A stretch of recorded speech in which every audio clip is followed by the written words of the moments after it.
ጽናት የኔ ጀግና ምን ላድርግልህ? በጣም ነው ያስደሰትከኝ። እግርህን አጥቤክ ምግብም አበላሃለሁ፣ ውሃም አፍልቼ እግርህን አጥብሃለሁ፣ ቡናም አፈላልሃለሁ ምናምን። ኪራ ሞቀው ምንም ብላችሁ በቃ ኪራ ሞራል ተሰማው። ፎክር ፎክር አለኝ እያለ ነበር ማለት ነው። እውነትም ፎክር ፎክር ያስብላል። በጽናት አንደበት የኔ ጀግና ተብሎ መባል ምን ያህል ስሜት እንዳለው ታውቃላችሁ? ምክንያቱም ባፈቀረው ሰው ላይ የኔ ጀግና የኔ ጎበዝ መባል በጣም ነው ደስ የሚለው ማለት ነው። እንግዲህ ኪራ ነው ያለው፣ እኔ አይደለሁም ያልኩት ማለት ነው። የኔ ውድ ተመልካቾች እንግዲህ አለምዬ በቃ ሁሉን ነገር ትታ ከባለቤቷ ጋር ተስማምታ ለመኖር ያሰበች ትመስላለች። ከዚህ በኋላ ክፋትና ተንኮሏን ትታ በሰላም አርፋ ተቀምጣ የልጇንም ትዳር ማፍረስ የለባትም ብዬ አስባለሁ። እንግዲህ እዚህ ጋር ደግሞ በጣም ብዙ ነገሮች የተደበላለቁበት ሰኒ ጋር ነው። ሰኒ አመልጣለሁ ብላ ተይዛለች። ብታመልጥ ምን ያህል ደስታ የነበረ ግን ደግሞ አላመለጠችም። አይዶን ነው፣ በጣም ከባድ ነው። ሰላም ሰላም፣ ውድ የተከበራችሁ የቻናሌ ተከታታዮች እንዴት ናችሁ? ከኔ ጋር ሁሉ ሰላም ነው። ሰላማችሁ ብዝት ተተረፍ ይበልልኝ ባላችሁበት ውድ ቤተሰቦቼ። ለቻናሌ አዲስ ከሆናችሁ እንደተለመደው ሰብስክራይብ አድርጉ። በነገራችን ላይ በጣም ተቀይሜያችኋለሁ። እኔ በቪዲዮም ሆነ በተለያዩ ነገሮችን እያመጣሁላችሁ እናንተ ግን ሰብስክራይብ እያረጋችሁ አይደለም። ሰብስክራይቡ እንደ በፊቱ ይሄድ አይደለም። ስለዚህ ሰብስክራይብ 15000 አስገብታችሁኛል። 15100 ገብቻለሁ። አመሰግናለሁ። ግን ደግሞ በቃ ሰብስክራይብ አድርጉ።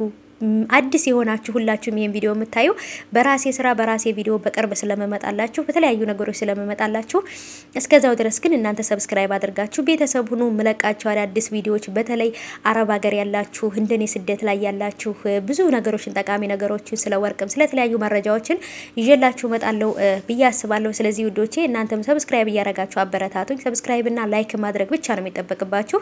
ሌላው ነገር እኔ በደንብ አድርጌ ቪዲዮ እንዳቀርብላችሁ በደንብ ቪዲዮ እንድሰራላችሁ ያግዘኛል። የጽናት ድራማና የአዴ ድራማ ሁለቱ ድራማዎች ካለቁ በራሴ ቪዲዮ መጣለው ብዬ አስባለሁ ማለት ነው። ስለዚህ እናንተ ካላበረታታችሁኝ ቪዲዮ የመስራት ሞራል ላይኖረኝ ይችላል ማለት ነው። ስለዚህ አበረታቱኝ ማለት ነው።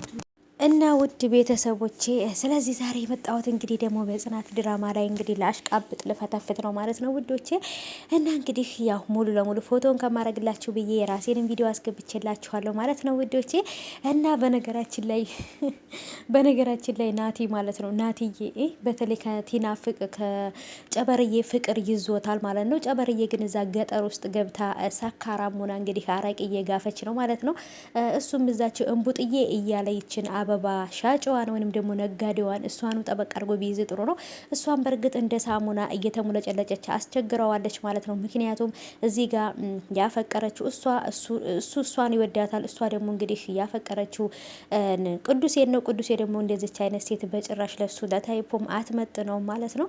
እና ወዶቼ ናሆማ በጣም ተበሳጭቷል። ናሆማ የተበሳጨበትና ግራ የተጋባበት ሁኔታ ከስራ ከፊልድ ሲመለስ ነገሮች ተደበላልቀው ነበር የጠበቁት። እዚህ ጋር ሚስቱና እናቱ ሰላም ፈጥረው ነበረ። ግን የነሱ ሰላም መፍጠር ደስ ብሎት እያለ ጽዮን እና ሰኒ እንደተደባደቡ እናቲቱም ነግረዋለች።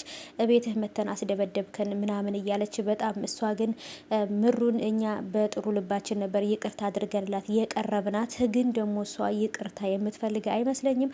በጓደኛዋ አስደበደበችን ወይም በጓደኛዋ እንደዚህ ያስደረገችን እያሉ በጣም ነበረ ሲያበሳጩኝ የነበረው እኔን ራሱ ማለት ነው። በጣም ነበር የተናደድኩት። ምክንያቱም ራሳቸው ናቸው የገዛ ልጁ ሊገሉበት በመድኃኒት ሁሉ እያሴሩ ነበረ ጽዮንና እሷ። ይሄ ነገር ስለተነቃባቸው ሊሆን ይችላል እየተናደዱት። አሁን ላይ ሰኒ ታግታለች። ሰኒ እንግዲህ ይሄ ሁሉ ነገር እየተፈጠረባት ያለው ኩሽና ቤት አግኝታ በወሰደችው ፋይል ነው ማለት ነው። ያንን ፋይል አምጪ ወይንም ደግሞ ብር አምጪ ነው።